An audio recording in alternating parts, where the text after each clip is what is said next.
পবিত্র কুরআন মাজিদে 7টি সালামের আয়াত আছে। এই আয়াতসমূহ 7 সালাম নামে পরিচিত। ইহা বহু ফজিলতপূর্ণ একটি আয়াত। এই আয়াতগুলোর আমল দ্বারা মানুষ ইহলোক ও পরলোকে উভয় জগতে উপকৃত হতে পারে। যেমন যদি কোনো ব্যক্তি নিয়মিত এই আয়াতগুলো আমল করে তবে সে সফরে নিরাপদে থাকবে, নিরাপদ অবস্থায় গন্তব্যস্থলে পৌঁছে যাবে। রাতের অন্ধকারে পথ চলতে সাপ, বিচ্ছু ও হিংস্র জন্তু জানোয়ারের আক্রমণ থেকেও নিরাপদে থাকবে। সাপে দংশন করলে এই 7টি সালাম পাঠ করে দম করলে সাপের বিষক্রিয়া নষ্ট হয়ে যাবে ইনশাআল্লাহ। জাদু, বান, টোনা, জিন ও শয়তানের ক্ষতি থেকেও নিরাপদে থাকবে।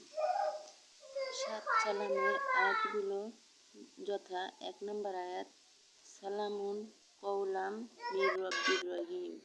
2 নম্বর, সালামুন আলা নূহিল ফিল আলামিন। 3 নম্বর, সালামুন আলা ইব্রাহিম। 4 নম্বর, সালামুন আলা মুসা ওয়া হারুন। 5 নম্বর, সালামুন আলা ইয়াসিন। 6 নম্বর, সালামুন আলাইকুম তিবতুম ফাদখুলুহা খালিদিন।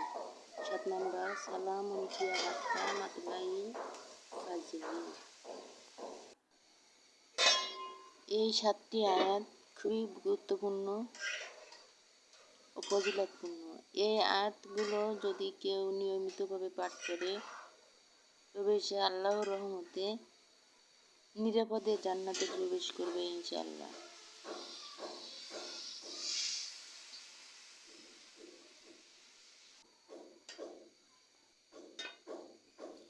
7 সালাম আয়াতগুলো এতটাই গুরুত্বপূর্ণ বা ফজিলতপূর্ণ যে জাদুগ্রস্ত কোনো ব্যক্তিকে যদি উক্ত 7 সালাম পাঠ করে নিয়মিত দম করে 7 দিন ওই পানি পান করানো হয়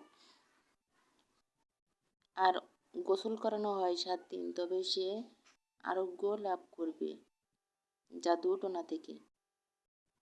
7 সালামের আমলকারী পরকালে আল্লাহর রহমত পাবে, দয়া প্রবাস হবে, নিরাপদে জান্নাতে প্রবেশ করবে। এই আয়াতগুলো খুবই গুরুত্বপূর্ণ আয়াত। এই আয়াতগুলো 7 সালাম নামে পরিচিত। এই আমল আসলে ইহকাল ও পরকালে নাজাতের ব্যবস্থা হতে পারে।